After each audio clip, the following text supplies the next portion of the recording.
Hello friend, welcome to today's video. We're going to talk about developmental editing and specifically my plan for developmental editing going into the next draft of my sapphic romance fantasy novel. So let's get into it. Before anything, I print the manuscript and I let it rest. This specific one, I gave it a few months, 2 or 3 months off while I wrote the first draft of a different story. When I came back to it, the first thing I did before opening it back up was to make a list of all the reasons that I love the story, because it's very helpful, because it's really hard or really easy to be critical on yourself when you go in to read your first draft. And so making a list of all the reasons why I wanted to write this story, why it was important to me, and why I'm excited to get into it. And then also a list of the pieces that I'm most excited to work on, and then a list of things that I know I'm going to need to fix and need to edit and know that I want to change and improve going forward. So that is step 1.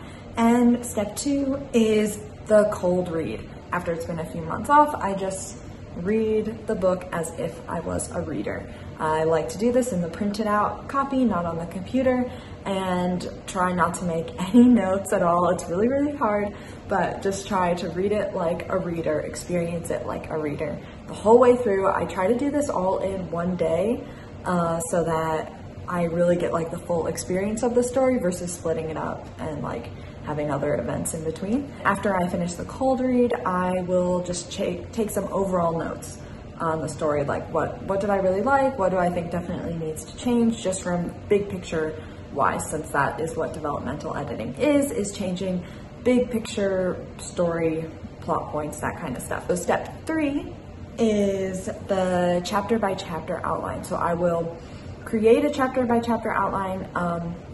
Something I try to do when I'm drafting is, sorry, there was a squirrel. When I'm drafting, I will usually write like a little summary in the little notes section on my Scrivener document so that I know kind of what happened in that chapter. And so if I did that, then this chapter by chapter outline piece is really easy. I forgot to do that for this last story, so I didn't. So I had to go through basically and do my chapter by chapter outline, which is just a bullet point outline. So if I have chapter 1, and then if there's multiple scenes, I'll have scene 1 and then what happens. Just like bullet point, like, I don't know, this is fantasy romance, but let's just say we're going to the grocery store. So main character goes to the grocery store and the grocery store gets robbed. That's scene 1. And then scene 2 is she's having to go to the station and talk to the police, or I don't know, very random. Point is that's what you want to do for every single chapter, or that's what I did for this chapter by chapter outline. I will add to the chapter by chapter outline by putting anything that I know I want to change in each scene. So I'll do like a little letter like A underneath scene 1 in chapter 1 and say, actually I want her to buy lettuce instead of apples. I don't know. Usually more important, bigger stuff than that, because we're in the developmental edit stage. It could be I want to move this scene up to earlier in the chapter, stuff like that. Just notes for each scene if there is anything that you want to change. Bonus, if you want to print out your chapter by chapter outline after you finish making all your notes and stuff, something fun you could do would be to cut it up and put it on a wall or a big piece of cardboard or something and make a storyboard. And then you can move those scenes around based on how you want to change things in your developmental edit. It's a really nice visual way to do stuff, and I haven't done that yet.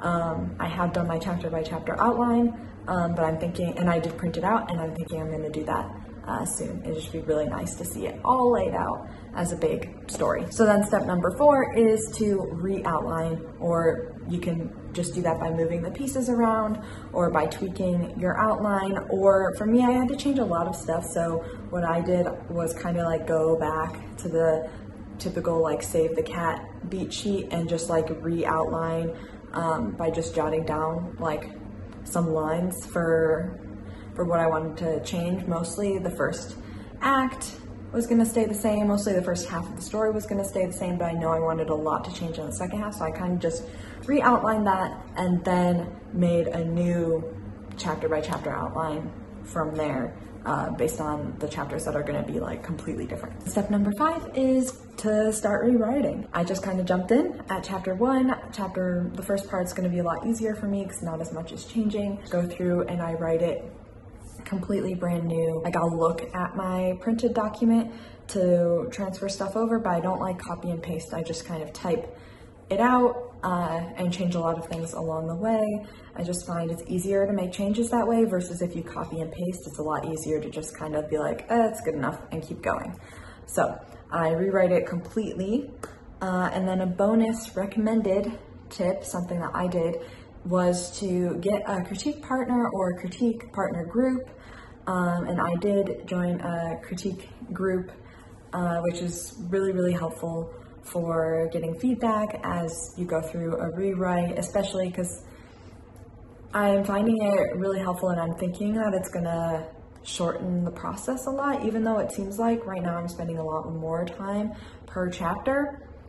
I think that it's gonna save me a lot of time in the long run because I'm getting feedback as I go versus writing, a whole new draft and just kind of having to work through it a lot slower on my own because I'm not getting feedback.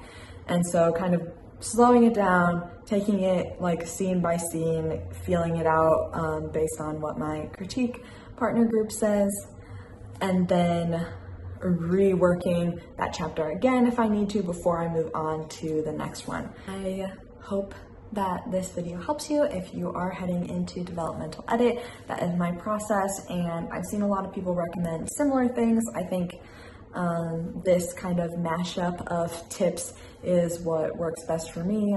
So let me know if you already do any of these things or are excited to try any of these things. And if you enjoyed this video, don't forget to give me a thumbs up and stick around, subscribe for more. Thanks for watching. Bye.